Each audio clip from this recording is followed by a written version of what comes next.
Je suis où? Je suis dans la Seine parce que c'est là où on va nager et non, forcément les jeux comme tout sportif, je pense que c'est un rêve, c'est une consécration et oui, forcément, j'aimerais énormément y participer et quitte à y participer, faire de belles choses, donc faire un podium. Bonjour, je m'appelle Caroline Jouisse, j'ai 29 ans et je fais de la nage en eau libre. Je fais partie de l'équipe de France, oui, je suis championne d'Europe, 2023 sur 25 kilomètres. Maintenant, je suis dans le sud, à Saint-Raphaël, pour m'entraîner et non, je ne fais pas que nager, j'ai un travail à côté aussi.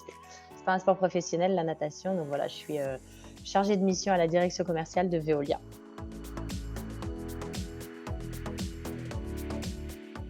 Vraiment par hasard, en fait, j'étais dans un club donc à Bourges, l'année de mon bac et j'avais un profil, hein, d'endurante, donc 1 et 800 en bassin, c'est les distances les plus longues et mon coach, voilà, m'a proposé d'essayer l'eau libre parce que c'est quelque chose qu'il connaissait et donc voilà, j'ai essayé, ça m'a plu et l'année d'après, donc 1 an après avoir, commencé, j'ai fait, mon 1er 25 kilomètres.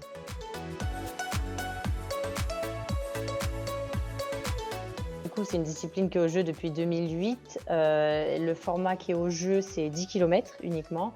Par contre, un championnat du monde ou un championnat d'Europe, il y a le 5 kilomètres, le 10 kilomètres et le 25 kilomètres.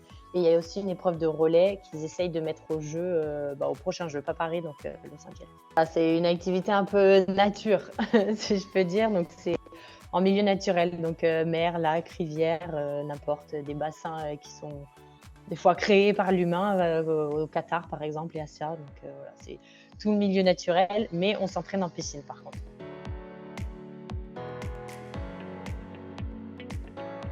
Beaucoup de gens disent que c'est un peu comme la natation et souvent, les 2 sont liés parce qu'au final, on s'entraîne en piscine tous les jours. Mais moi, je trouve ça enfin, c'est complètement différent en fait. C'est 2 disciplines à part entière pour moi et voilà, quand on est en milieu naturel, tu nages, en pleine mer, en plein océan, tu peux voir, n'importe quoi, enfin des tortues, des trucs comme ça. Tu es vraiment dans le milieu marin et puis il y a tout, enfin tu dois t'adapter en fait aux conditions météorologiques, s'il y a des vagues, s'il y a du vent, s'il y a de la houle, les stratégies parce que c'est des courses qui durent, pour le 10 kilomètres, ça dure quand même 2 heures. Donc, il y a des stratégies qui doivent se mettre en place beaucoup plus importantes qu'en bassin. Donc, c'est vraiment pas du tout la même chose en fait.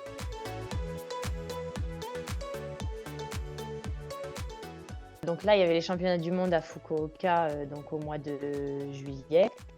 Euh, il y a personne qui s'est qualifié de l'équipe de France. Fallait faire dans le top 3 pour les hommes comme pour les femmes et personne n'a réussi du côté français. Donc du coup, c'est remis à zéro.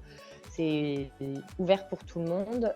On a une Coupe du Monde en décembre en Israël, à Eilat. Et là, il faut terminer dans le top français. Et le top 2 français sera envoyé au championnat du monde de Doha en février 2024. Et là, il faut faire un top 13 au championnat du monde. Donc, on est le pays qui invite, on va dire, qui organise les Jeux. Voilà, dans chaque discipline, on a une place qui est réservée. Et voilà, mais le but, c'est vraiment de qualifier des Français sans prendre cette place, en fait.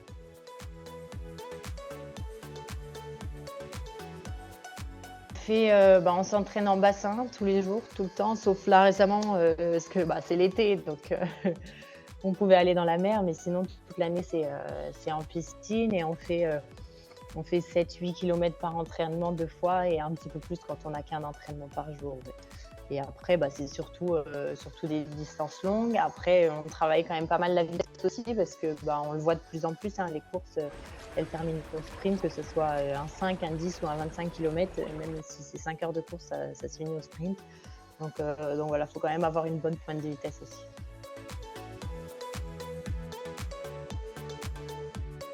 Alors, les courants et même les passages de pont, c'est vrai que c'est très, très rare qu'on ait ça, dans mes courses. Il y avait une course, en Argentine, mais ça remonte. Moi, je l'ai fait en 2016 et je crois qu'elle n'existe plus depuis 2017, un truc du style et ça faisait partie des courses où justement il y avait du courant et cetera. Passage de pont, c'est très, très rare qu'il y en ait donc ouais, c'est un format un petit peu inédit, je vais dire.